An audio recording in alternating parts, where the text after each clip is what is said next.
Assalamualaikum warahmatullahi wabarakatuh. Perkenalkan, nama saya Sri Lestari. Pada kesempatan kali ini, saya akan menjelaskan materi indahnya berpuisi. Simak terus ya. Dalam menyampaikan suatu gagasan dalam berbentuk puisi, coba kita perhatikan puisi akrostik berikut. Renungan Corona, karya Muhammad Fadeli. Mengingat dulu dan sekarang, ungkapkan kegelisahan hati. Hanya berharap, akankah seperti dulu? Mungkinkah bisa? Mungkinkah dapat? Ataukah tidak bisa lagi? Fadihat manusiakah ini? Aku hanya berfirasat. Dengarlah jeritan mereka. Elegi menumpuk, lalu menjadi emosi yang semoga berakhir. Teks tersebut disebut puisi berupa ungkapan pikiran perasaan yang mengutamakan keindahan kata-kata. Ungkapan yang disampaikan berupa kerinduan, kesedihan, kemarahan, dan sebagainya. Jika kita membaca puisi ini, hal yang ingin disampaikan adalah kegelisahan seseorang karena tidak tahu apakah keadaan akan kembali seperti dulu yang tidak ada virus corona. Ini terdapat pada bait pertama. Pada bait kedua, penulis ingin menyampaikan bahwa peristiwa wabah corona menyebabkan kesedihan yang mendalam bagi manusia. Bisa juga teguran dari Yang Maha Kuasa supaya selalu berada di jalannya yang lurus. Unsur-unsur puisi. Pertama, majas. Materi majas dapat disimak yang pada video saya yang lain secara lengkap. Silahkan klik link di kanan atas ya. Misalnya majas personifikasi, membandingkan benda seolah-olah memiliki sifat seperti manusia. Perhatikan baris puisi berikut. Angin berbisik setiap kulangkahkan kaki. Berbisik adalah sifat manusia yang terdapat pada benda angin. Kedua, irama berupa bunyi yang teratur dan berulang-ulang. Irama berfungsi memberikan jiwa pada kata-kata dalam puisi tersebut sehingga membangkitkan emosi-emosi tertentu, misalnya kebahagiaan, kesedihan, dan kegelisahan. Misalnya, aku bagaikan kaktus, hidup di padang tandus, terjebak akal bulus. Irama us ditekankan oleh penulis yang menggambarkan kesusahan. Ketiga, penggunaan kata-kata konotasi bermakna tidak sebenarnya berupa pengalaman, kesan maupun imajinasi penulis. Misalnya, hitam yang makna dasarnya adalah warna, makna konotasinya kehidupan yang kelam. Dalam memaknai puisi, bisa saja tidak sama setiap orang. Adapun yang menjadi penyebabnya adalah: pertama, tingkat pemahaman kata yang berbeda. Misalnya, kekasih yang bisa dimaknai oleh yang dicintai, misalnya pasangan hidup, anak, pacar, dan Tuhan. Kedua, tingkat pergaulan dengan puisi. Semakin sering menulis dan membaca puisi, akan memiliki pemahaman yang cenderung berbeda dengan orang yang awam. Ketiga, pengalaman pribadi. Seseorang yang mengalami kisah kehidupan yang sama di dalam puisi tersebut akan lebih memahami maksud yang ingin disampaikan. Kata-kata berlambang dapat berupa gambar, tanda, ataupun kata yang mempunyai maksud tertentu. Misalnya, padi yang melambangkan seseorang yang pandai namun rendah hati. Merah yang melambangkan berani dan kemarahan. Pengimajinasian dalam puisi berupa susunan kata-kata yang dapat menimbulkan imajinasi seolah-olah melihat, mendengar, merasa, meraba yang diungkapkan oleh penulis. Misalnya, detak jantung yang kencang seolah-olah mendengar, auditif. Matahari yang mulai tersenyum seolah-olah melihat. Auditif. Dingin malam seolah-olah merasakan. Kupetik gitar dengan lembut seolah-olah meraba. Jenis-jenis puisi berdasarkan isi atau gagasan. Pertama, naratif bersifat menceritakan atau mengisahkan, misalnya balada, yakni menceritakan orang-orang perkasa atau tokoh pujaan dan romansa yang menceritakan kisah romantis. Kedua, puisi lirik berupa gagasan pribadi penyair atau menggunakan aku lirik, misalnya elegy yang mengungkapkan kesedihan, ode berupa pujaan terhadap seseorang, dan serenda berupa percintaan yang dinyanyikan. Ketiga, puisi deskriptif. Pada jenis puisi ini, penyair sebagai pemberi kesan terhadap keadaan, peristiwa, benda yang dipandang menarik, misalnya satire, yakni sindiran terhadap suatu keadaan, dan kritik sosial berupa penyampaian sesuatu yang tidak sesuai di mata penyair.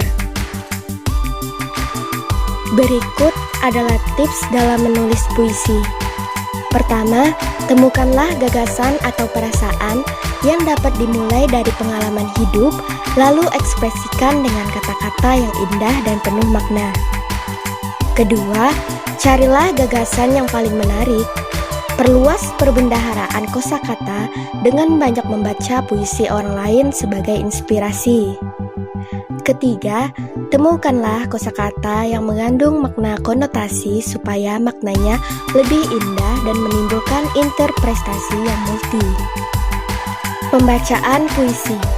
Dalam membaca puisi, perhatikan hal berikut. Pertama, ekspresi atau mimik sesuai dengan maksud yang ingin disampaikan, atau sedih, gembira, gelisah, dan sebagainya. Kedua, lafal atau pengucapan. Setiap kosakata harus jelas sehingga tidak menimbulkan multitafsir, misalnya kata parang tidak terdengar barang, kata jalak tidak terdengar kata galak. Tekanan maksudnya kuat lemah dalam pengucapan sesuai dengan kata yang ingin lebih disampaikan. Misalnya, baris aku ingin hidup. Kata hidup dapat lebih dikuatkan dalam penyampaian.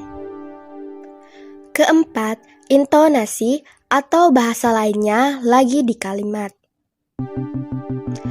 Intonasi yang keliru bisa menimbulkan salah tafsir. Misalnya, pergi diberikan tanda tanya yang menanyakan. Pergi diberikan tanda seru yang memerintah. Berikut adalah tayangan pembacaan puisi. Selamat menyaksikan. Wahyu di Hitungan Saga. Karya Dina Septian.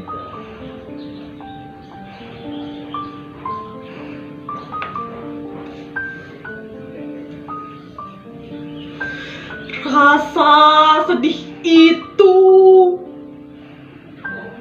menyeruak kembali.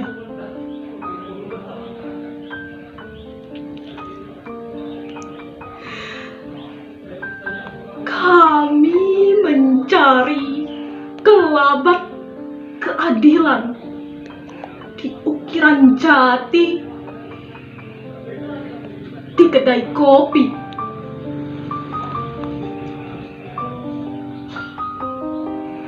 Namun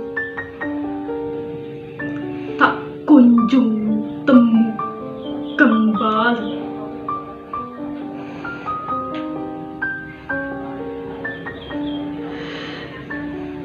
Semua berpendaran di sela-sela pekik gas air mata.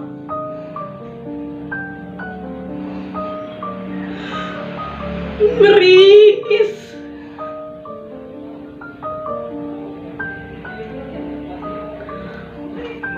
lihat ia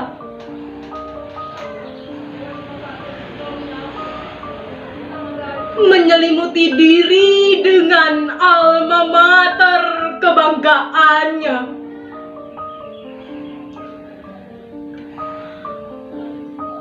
Lalu memetik murka dengan acungan tangan terkepal.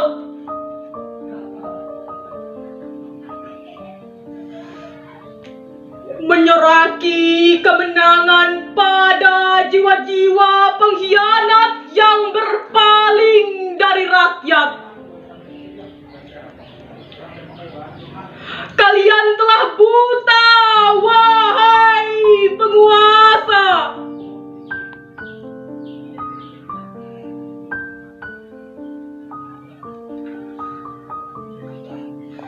Satu, dua, tiga. Entah berapa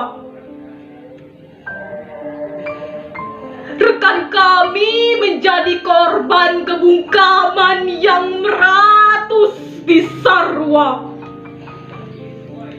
Kau terlena bergerak menuju gedung bertingkat yang terlalu suci untuk rakyat. Teras, pintu, dan kaca jendelanya seperti bayang-bayang ketakutan kami pada pendaulat.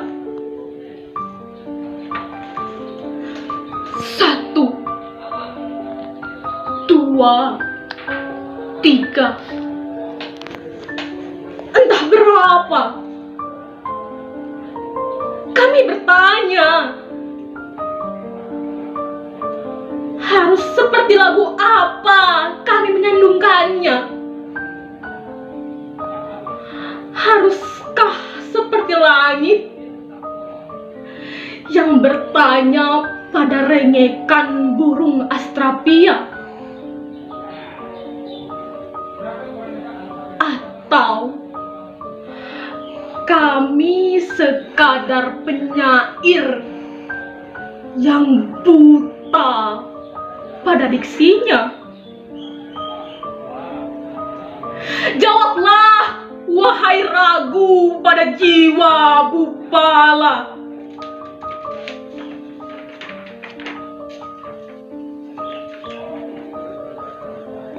Satu, dua, tiga, entah berapa.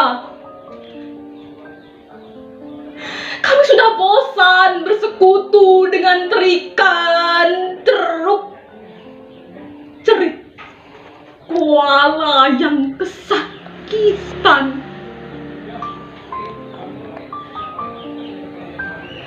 Kami mulai bersahabat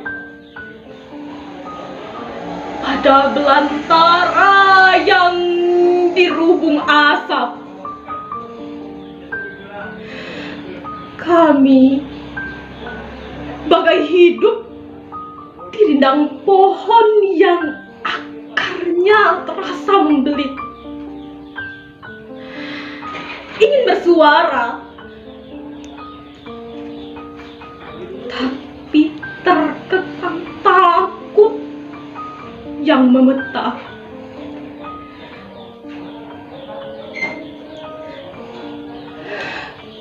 Kami adalah kacamata alam semesta.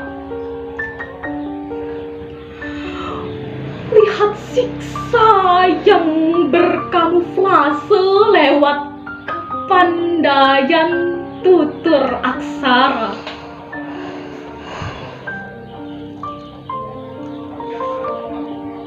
Kami mulai lelah menghitung angka.